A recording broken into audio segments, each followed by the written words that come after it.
Hello my dudes, welcome to the channel for those who are new to it. This is Karima with another video, this time about Avatar Frontiers of Pandora. This is going to be a bit of a mix between a review video and just offering some friendly tips and advice for those who are currently playing the game or about to start playing the game. One way or another, if you are somehow involved with the game, you might find out something new about the game by watching this video. If you do, please feel free to leave a like, share with your friends, and thank you already for taking the time to watch it. Now, Avatar. I'm just about some floating mountains, as you can see, and I'm going to stop right here. The reason why I want to stop right here, and the reason why I actually just spent quite a bit of time passing the time by a fire so I can actually get a clear sky during the day, was so just we can take a look at the scenery. Now, take a look at this. Pretty much everything the eye can see is a place where you can go, apart from the obvious mountains all the way up the distance. There is actually out of boundaries, and that area there where the clouds are, where I'm pointing at, that's out of the map as well. But pretty much everything else where I can see, it's a place where you can go using your Ikram, preferably, because if you are planning to walk around, it takes ages to traverse the map completely. But every single region you can identify where you are looking at just by being in the air and looking at it.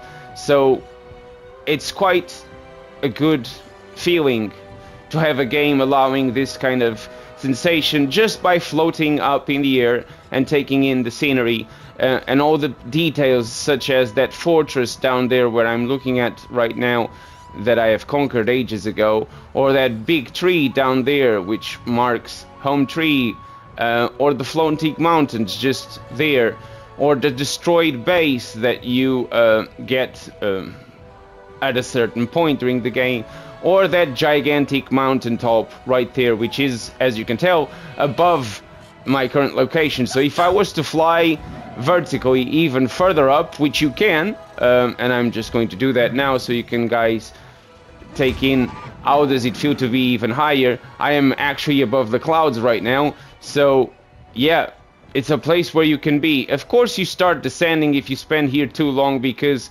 there's no reason to be so high up, but still, it's quite an amazing piece of scenery, and I gotta compliment the devs for achieving that. You got other Ikrams flying around me. Of course, this is the place where you can actually get your Ikram. You got them flying flocks of animals that your Ikram can actually eat if you fly through them. But moving on from the scenery and talking about the gameplay itself, quite easy. The easiest way to put it would be to say that this is a Far Cry with an Avatar skin on it, which I don't say it in a detrimental way. Far from it. I am a fan of Far Cry games, and therefore I am actually a fan of Avatar Frontiers of Pandora by affiliation, because I enjoy Far Cries, and let's be honest, and if you are honest to yourselves, this is a Far Cry with an Avatar skin. And of course the detail that you've got an Ikram and you can fly around, and the scenery is pretty much based on Pandora. The game is called Avatar Frontiers of Pandora for a reason, so stating the obvious there.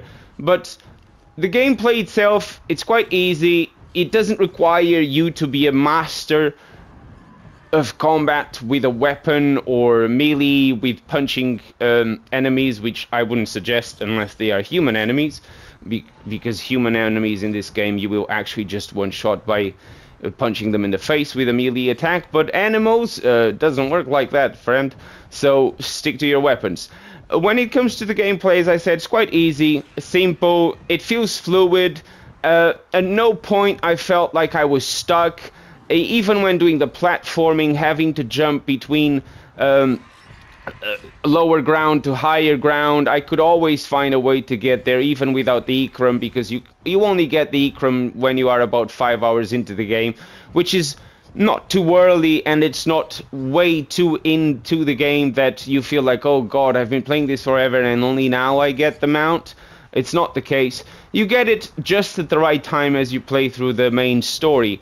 As for the main story, pretty much a 9 out of 10. I found it to be quite compelling. I was involved, emotionally involved into the story as I was playing it. I was paying attention to the details, paying attention to the dialogues, paying attention to the characters' development alongside my own development as a character in the game.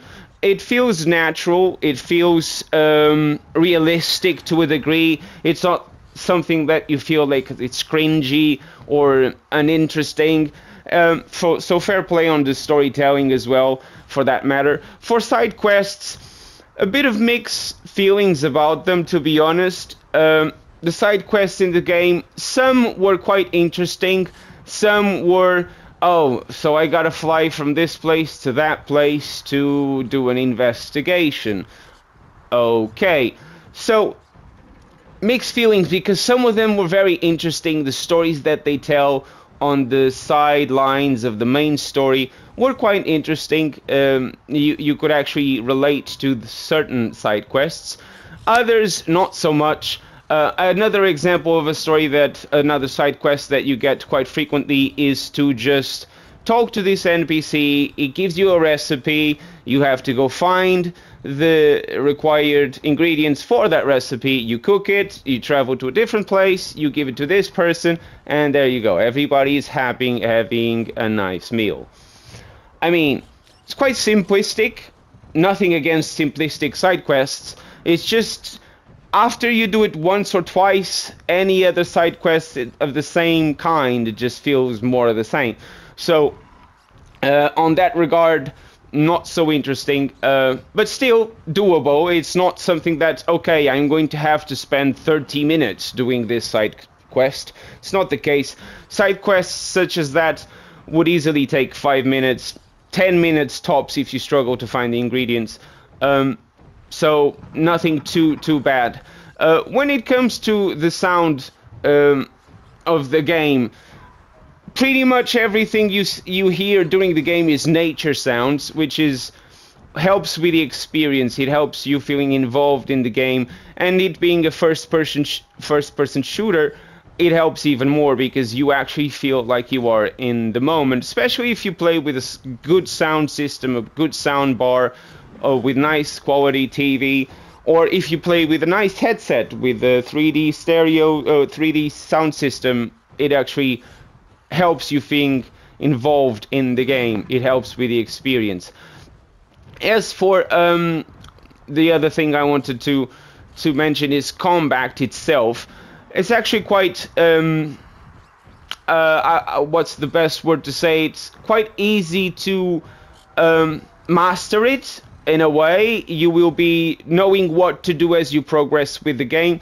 You know in what situation you should be using this weapon, or what situation you should be doing that weapon. If I just quickly show you my weapon wheel, which you will be developing as you go along, you will see that I only got a shotgun, and then pretty much I got a heavy bow, a long bow, and a spear thrower.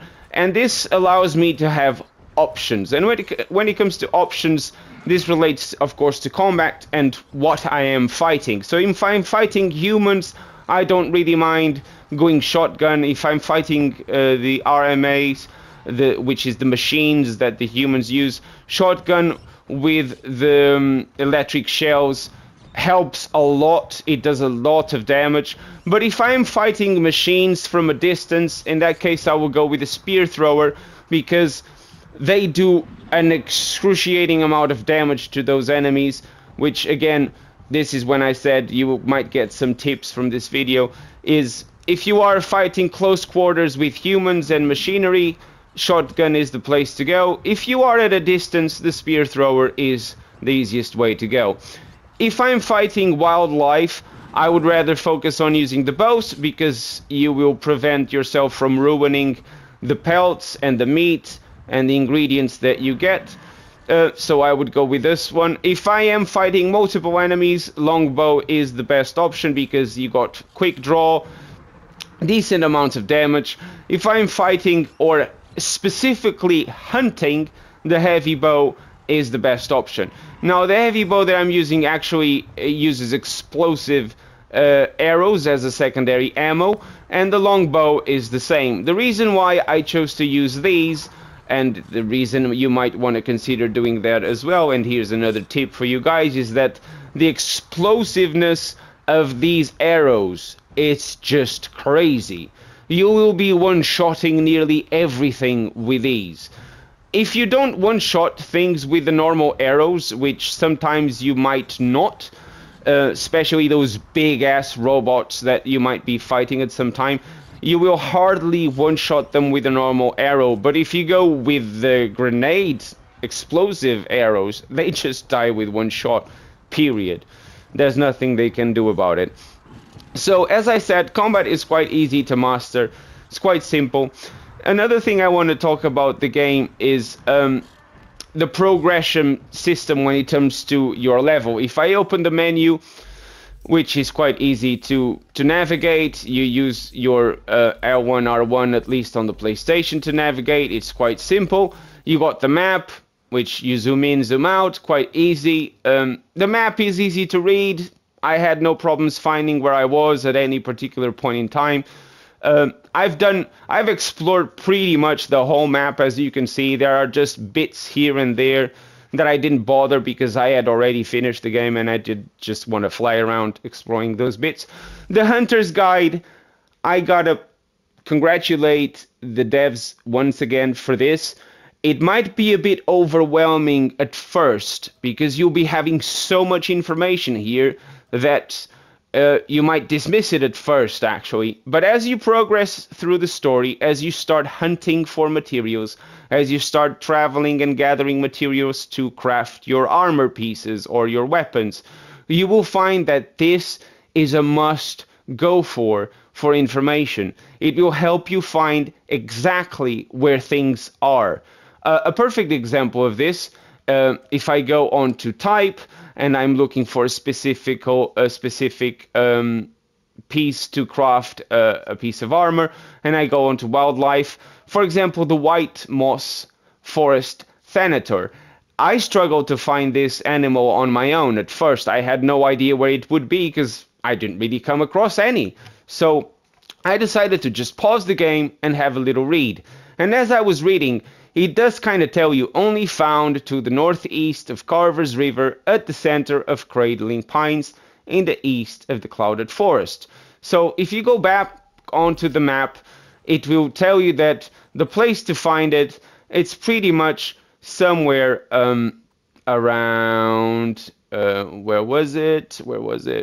Somewhere around here, I think. Where was it? Here. Carver's River. So here we are. So it tells you it's going to be somewhere around this area, which is a massive area to look for. And you will, if you will be on foot, it will take you quite a long time to find it. It did take me.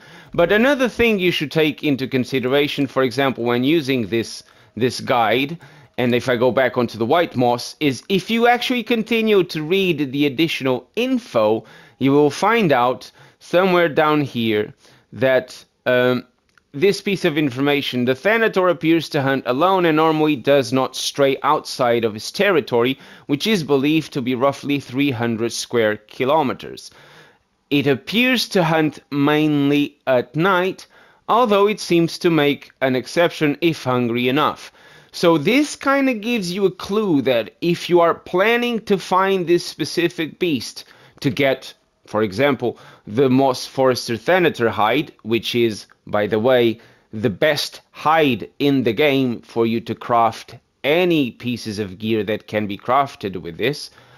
Same applies for the bone, just so you know. So if you're looking for these pieces specifically, the guide does tell you a little clue that it's best to look for him at night. And it kind of does tell you where to look for. As I pointed out, it's going to be somewhere around this area. So if you want to know exactly where to find it, I can tell you it's actually where this budding watcher is. You're welcome.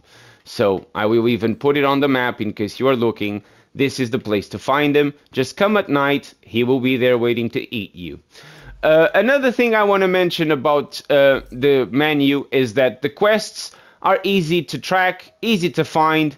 You got the main quests on this side. You got the exploration quests, and then you got the clan contributions as well. So easy to navigate, easy to go for. For the character menu, I mean, it would be harder to make it any easier than this, even when it comes to your mount. As you can see, I got plenty of options here, but I'm actually using the cosmetic override. But if I actually take it off and then I put some of these, you can actually go through plenty of different options.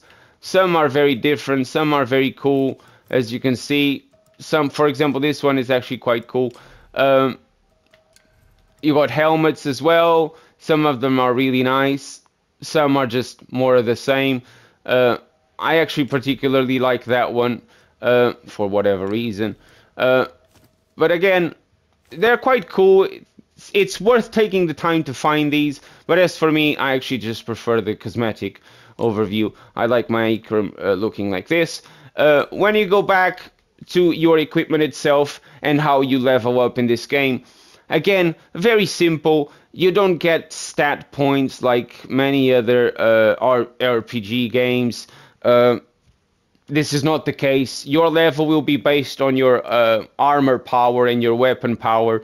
So the higher your weapons, the stronger your character will become, all the way up to max level 20. So it couldn't be any easier than this. One thing I can tell you is, and again, this is another tip for those of you playing the game, if you want to reach level 20 faster, as fast as possible, play through the main story, and at some point you will be getting enough skill points to trigger something right here at the maker. And this is it, the Apex memory of the Master Crafter. The gear and weapon items you craft are now more powerful. Newly crafted weapons will deal increased damage, and crafted gear will now provide increased health. So, if you want to reach level 20 as fast as possible, invest in this skill tree. You unlock the Master Crafter. It's quite easy to complete the Apex challenge. The Bowmaster, you just have to craft a specific bow, which is very easy to craft. The ingredients are quite easy to come across. And there you go.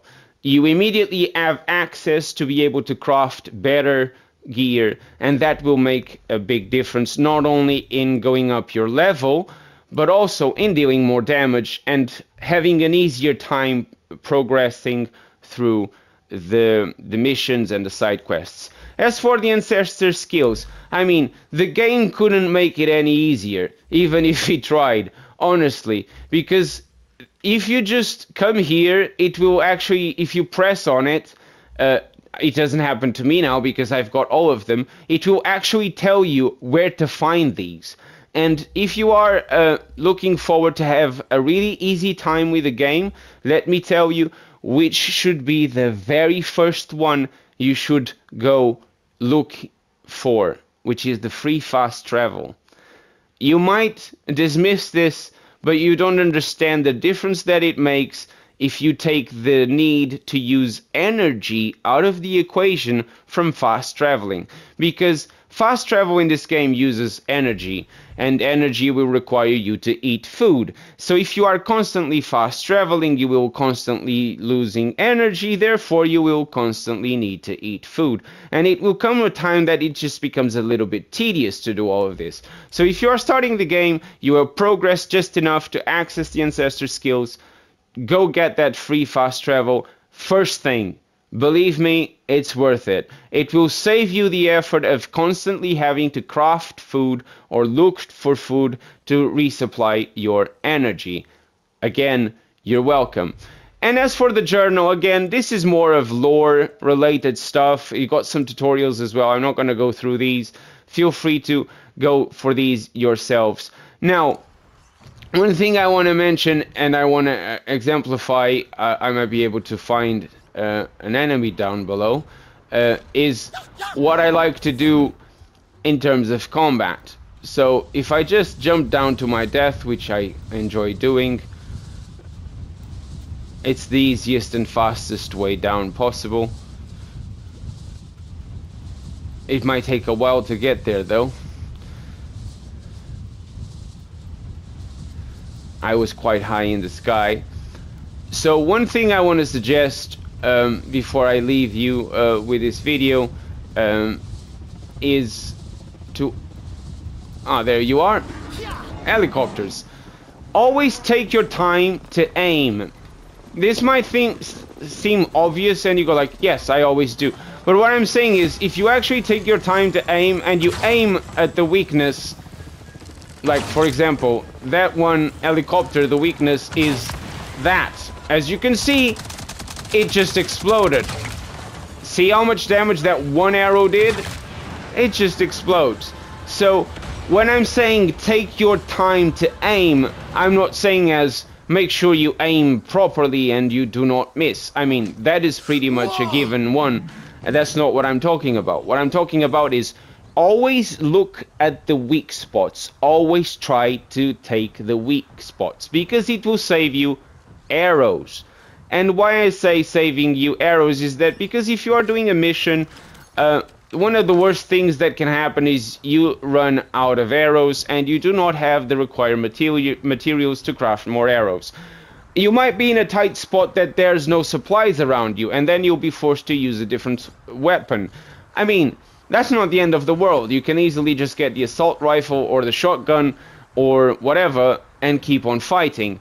But if you just take the time to aim at the weak spots of all enemies, and all enemies have weak spots, it will save you not only the items to craft the arrows, but also, ultimately speaking, it will actually save you time, because it's the difference of having to shoot one arrow or 2 arrows tops, or having to shoot 4 or 5 arrows. It will be faster if you just aim at the weak spots. And again, because the aiming system is, I mean, I play on a PS5 and this doesn't really have aim assist, but aiming is actually easier than I first expected. So it is worth taking that extra 1 second, even 2 seconds to aim properly. It's worth it. In any case, guys, I think this is all I have to say about the game. Unfortunately, the game was not what I initially thought. I thought it was going to have more build making into it, but it's not the case. The leveling system completely depends on the quality of your armor, so I don't really find that it's worth making videos with builds in this game, because just go with whatever armor gives you the highest level and you're good to go. And that's basically it, guys. Thank you so much for watching. If you are new to the channel, please consider subscribing. I really appreciate everybody's support. As you probably can tell, I'm a small part-time YouTuber. I do this for the fun of it, but I still appreciate your support and you taking the time to watch my videos. I wish you all a Merry Christmas and a Happy New Year if I don't see you and I don't talk to you in the meantime. I wish you all a good one. Thank you so much. Take care. Cheerio.